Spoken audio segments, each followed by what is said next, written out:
नमस्कार दर्शकों, आज मैं लेकर आपको आई हूँ कोलुंद में, जहाँ के प्रधान हमारे साथ बहुत ही युवा जिसान खान जी हैं, जो कि चुनाव में बहुत पहले से कोशिश करते आए हैं, क्योंकि वो छात्र संघ चुनाव भी लड़े थे, पर उन्होंने जीत जो हासिल की वो प्रधान पद पे जीत हासिल की है। आइए पहले तो उनके बारे में जानते हैं। जिसान जी, आपका बहुत बहुत धन्यवाद कि आप हमसे जुड़े। नमस्कार मैडम। जिसान जी, अपने बारे में थोड़ा जनता को बताइएगा।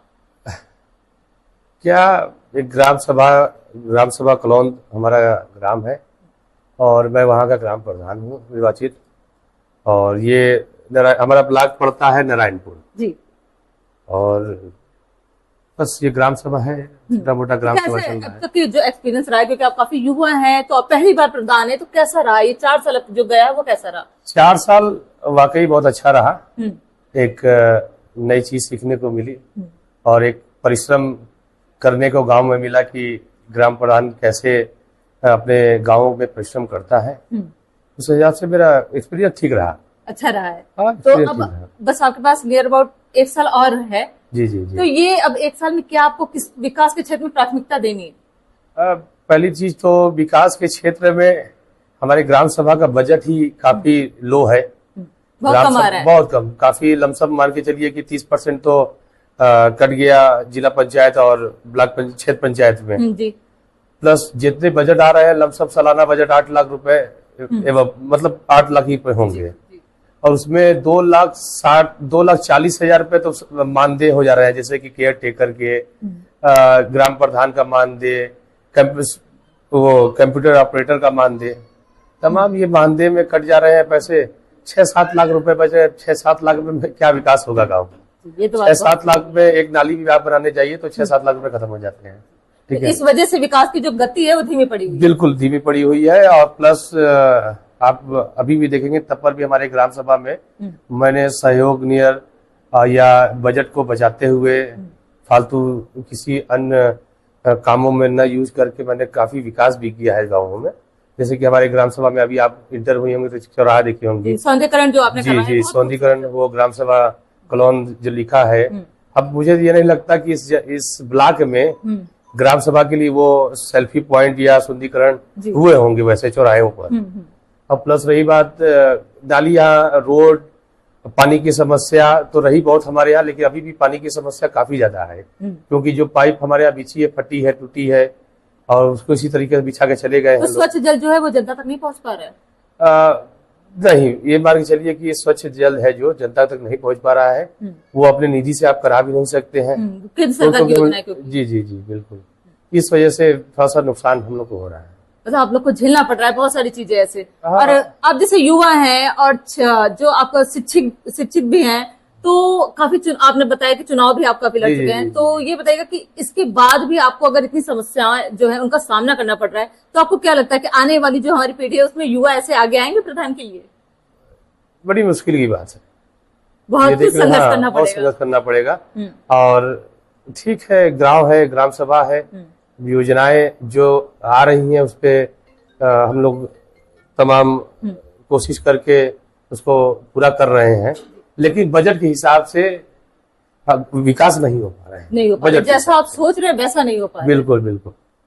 प्रधान जी, हम जानना चाहते हैं कि आपके गांव में सबसे प्रमुख समस्या क्या है जिस पर आप ध्यान केंद्रित करना चाह रहे हैं? सबसे प्रमुख समस्या हमारे गांव में है विवादित जमीन, जो जी अतिक्रमण। सबसे बड़ी चीज है अतिक्रमण, सरकारी जमीन पे अतिक्रमण, छक रोड पे अतिक्रमण, कहीं संस्थाएं बनी है उस पे अतिक्रमण, जो रोडें बन चुकी है उसको मरम्मत करने की बारी जब आ रही है तो उस पे ऑब्जेक्शन और अतिक्रमण।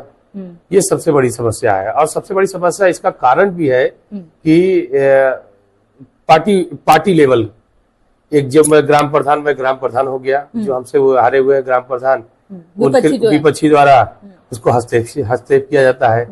अब प्रशासन भी इसमें मिल जाती है, पुलिस प्रशासन भी कभी कभी उनकी मदद कर देती है कि अरे नहीं नहीं नहीं हटाइए, वो काम नहीं है, ऐसा है वैसा है। अपने ब्लॉक में इसके लिए कोई कंप्लेन? काफी ज्यादा कंप्लेन किया गया है, कमिश्नर चाहे हम लोग गए थे, विधायक जी के यहाँ भी तो अब एक बार कंप्लेन की गई है, लेकिन उस पर कोई सुनवाई तो नहीं हो पाई। नहीं हुई है जी नहीं। एक कंप्लेन की गई थी विधायक जी पर, विधायक जी के समझ, तो उसका निवारण उन्होंने किया। एक कंप्लेन का निवारण उन्होंने किया और माननीय विधायक अनुराग सिंह जी हमारे ग्राम सभा में एकाक ये पीडब्ल्यूडी की रोड भी बनवा चुके हैं, ये बनवा चुके और आपने भी इंटरलॉकिंग वगैरह करवाई है? हाँ, हमने भी इंटरलॉकिंग वगैरह कराई है। और शिक्षा के क्षेत्र में आपने कितने कदम उठाए? जैसे विद्यालय में सौंदर्यीकरण होना था, विद्यालय तो हमारा A1 चलता है, विद्यालय हमारा परफेक्ट है। थोड़ा कितने सा विद्यालय हैं आपके पास? एक ही विद्यालय है, एक 1 से 8 तक कंपोजिट है, कंपोजिट विद्यालय कलोन के नाम से है। और उसमें समस्याएं तो कुछ है नहीं, बस एक ही समस्या है कि थोड़ा सा हेडमास्टर विलम्ब करती है आने में, और बाकी टीचर तो प्रॉपर आते जाते हैं। पंचुअल नहीं है टीचर वहाँ के? टीचर पंचुअल है, हेडमास्टर पंचुअल अच्छा, हेडमास्टर प्रिंसिपल जो है वो नहीं है, पंचुअल नहीं है। और थोड़ी सी करप्शन के ओर पे जा रही है, वो उनको रोका जा रहा है, लेकिन थोड़ा सा जाते हुए कदम ले। उनकी काफी शिकायतें भी हम लोगों ने की, उन पे एक्शन भी हुए, इसी क्रम में चल रहा है। तो मतलब आप उस पर भी ध्यान देते रहते हैं स्कूलों वगैरह में भी? बिल्कुल बिल्कुल। और आप जैसे जो यहाँ पर आपके गांव में हिंदू मुस्लिम दोनों है, तो वो एकता भाव कैसा है? एकता भाव तो A1 है हमारे यहाँ। आप आके आप देखें कभी तो उनके घर के बगल में ही घर है, और ऐसा मिलाप है कि उनके यहाँ शादी पड़े तो हमारे मुसलमान भाई काम करते हैं, हमारे मुसलमान के यहाँ शादी पड़े तो हिंदू भाई काम करते हैं। ये हमारे यहाँ मतलब एकता भाव पारंपरिक चला रहा है। ये तो आपकी जीत ही बता रही है कि यहाँ पर जो है कि हिंदू मुस्लिम वाला कोई वो नहीं है, कोई सब वो आपस नहीं, में भाई बिल्कुल भाई बिल्कुल बिल्कुल, इसमें कोई दो राय नहीं है। सारे एक ही पहलू पे चलने वाले व्यक्ति हैं, जो हम लोग को सिखाता है कि भाई अपने संविधान के हिसाब से चलना चाहिए, भाईचारा के हिसाब से चलना चाहिए। ये सब पर चल रही है। जी जी प्रधान जी, हम जानना चाहते हैं, अब आपके पास करीब 1 साल ही रह गया है, तो इसमें क्या कार्य करना चाहते हैं विकास के क्षेत्र में? 1 साल में सबसे प्रथम चीज ये जो हमारे यहाँ सरकार की योजनाएं चली हैं, कूड़ा घर, तो RCC सेंटर मैं बनवाना चाहता हूँ।